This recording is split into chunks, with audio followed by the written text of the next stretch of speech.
Ante Claire, walang sisihan walang bawian. Pagbibigyan ko lang yung paanyaya mo dito.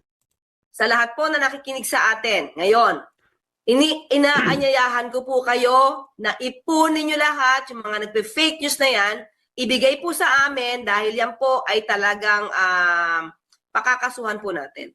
So yung mga nagpe-fake news daw, ipunin daw natin. Inaanyayaan daw tayo para pakakasuhan daw niya. Oh, di ba? Ang tapang. Paano kung meron akong maipapakita sa iyo na questionable? Secretary. Secretary ng Department of Energy. Pakakasuhan mo ba o hindi? Ako magko-confirm lang Baka naman ako yung mali. Pero ipapakita ko din sa inyo yung nakita ko. Okay. Puntahan natin yung Facebook page or Facebook account ni Secretary Sharon Garin. Ang sabi niya dito noong March 26, 2026, nandito na. Government procured diesel has arrived in Luzon. Ano daw? Yung procured daw ng gobyerno na diesel ay dumating na sa Luzon. Ito yung delivery na 700,000 barrels galing sa Russia na ang tanker nito ay may pangalan na Sara Sky. Ito yon, di ba? Alam nyo naman yan. Ngayon, alamin nga natin, ano ba ang ibig sabihin kapag sinabing government procured? Government procurement. Tagalog na to Ang government procurement o pampublikong pagkuha ay ang proseso kung saan ang mga ahensya ng pamahalaan ay bumibili ng mga produkto, serbisyo o mga proyekto sa konstruksyon mula sa pribadong sektor gamit ang pampublikong pundo. So, kapag government procurement pala, gobyerno ang bumibili ng mga produkto. In this case, yung diesel. Ano daw ang layunin nito? Ginagawa ito para matulungan ang mga pangangailangan ng publiko gaya ng pagtatayo ng mga paaralan, pagbili ng mga gamot para sa ospital, o pagkuha ng serbisyo para sa seguridad ng infrastruktura. In short, bumibili ng goods. Okay. Ngayon, alamin natin. Sino ba ang nag-procure ng ng 700,000 barrels na ito na mula sa Russia, dineliver sa Pilipinas, at ang ang pangalan ng tanker Sara Sky. Okay. Sino ang nag-procure? Gobyerno ba o iba? Ante Claire walang bawi yan Ito daw.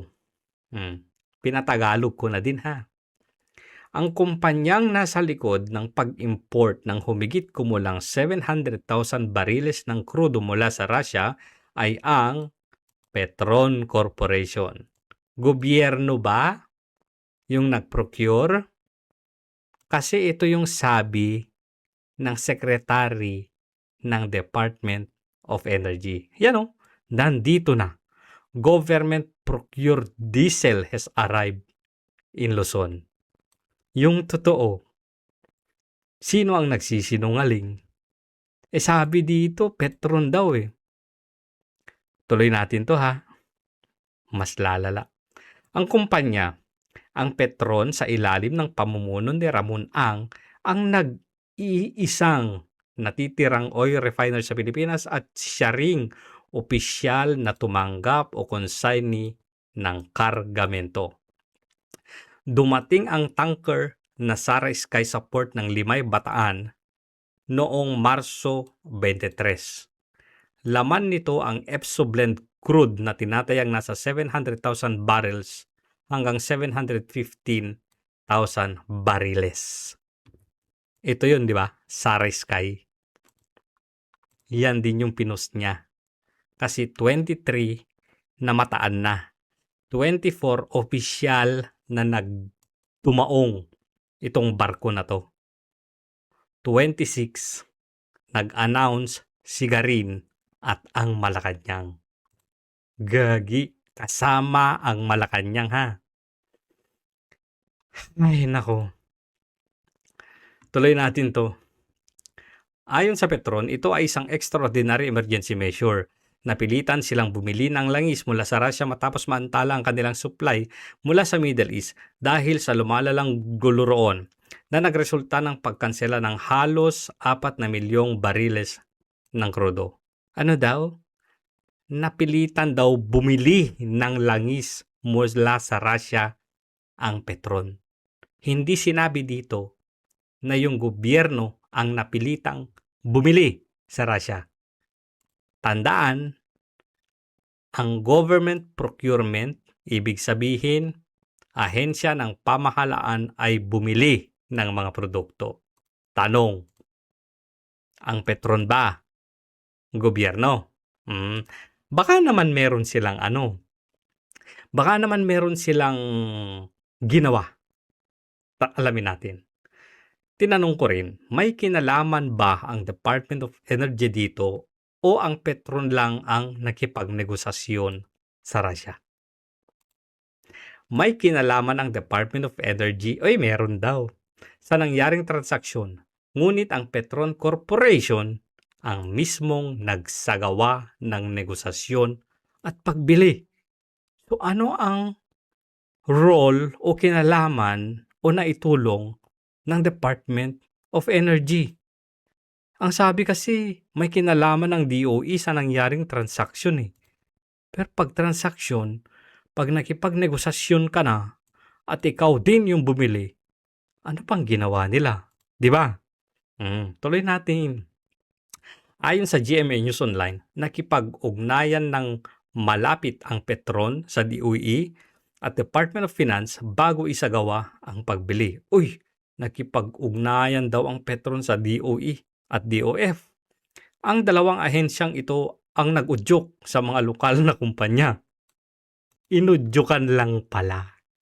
Ano daw yung inudyok?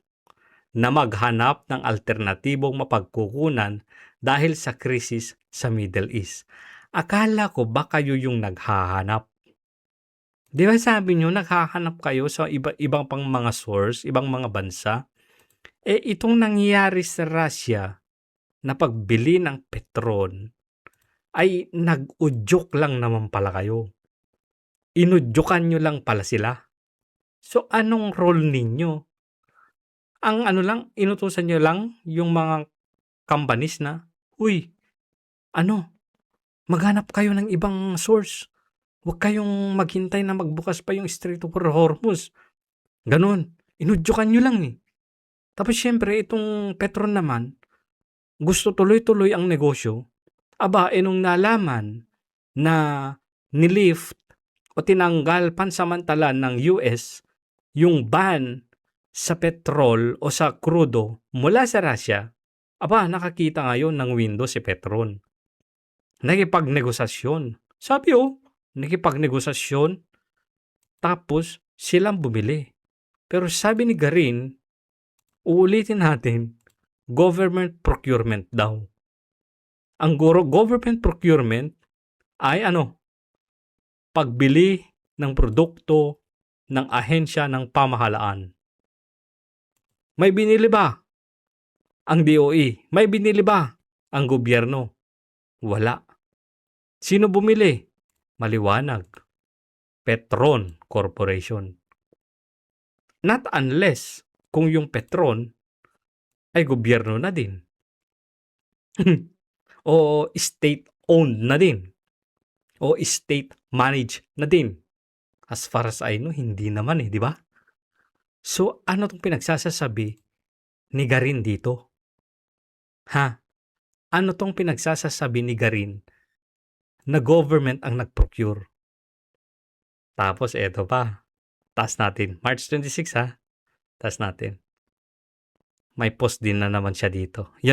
After one day, meron siyang post. Galing, sabi niya. More than 1 million barrels of diesel ordered and confirmed. Na-order lang, na-confirm lang, Pero ang post niya, yung picture ng Saray Sky. Kumbaga parang kung titignan mo, na-deliver na. Ba't mo ginamit to? Ha? Madam. Tapos, eto pa. Sabi niya, salubong ng pag-asa. Site visit in Mabini, Batangas to see the vessel that's bringing the first shipment of government purchased diesel. Such a proud and exciting moment for PNOC, EC, and DOE. Ito din yun eh. The same din na barko. Yan o. So ano to? Pinapanindigan mo na gobyerno ang ang nakipagnegosasyon at bumili nito? Sabi dito, Petron eh. Sabi ng GMA News Online, nakipag-ugnayan yung Petron sa DOE at Department of Finance. Ano daw? Para daw udyukan. Inudyukan. Yun ba yung ninyo? Tulong ninyo? Inudyukan nyo lang sila? Ganon? Okay na tayo? Ang galing oh. So, Auntie Claire, panindigan mo din nung sinabi mo na to. Ulitin natin ha. Right. Sa lahat po na nakikinig sa atin ngayon, inaanyayahan ko po kayo na ipunin nyo lahat yung mga nagpe-fake news na yan, ibigay po sa amin dahil yan po ay talagang pakakasuhan po natin. So, paano to? Auntie Claire, pwede bang paki-clarify naman ito sa publiko? Sino ba talaga ang nag-procure ng 700,000 na bariles ng krudo na galing sa Russia? Ang gobyerno ba o ang Petron? Ano ba ang role? Yung totoo. Ano ba ang role ng DOE at DOF bukod sa pag-uudyok sa Petron na maghanap ng ibang alternative sources ng langis?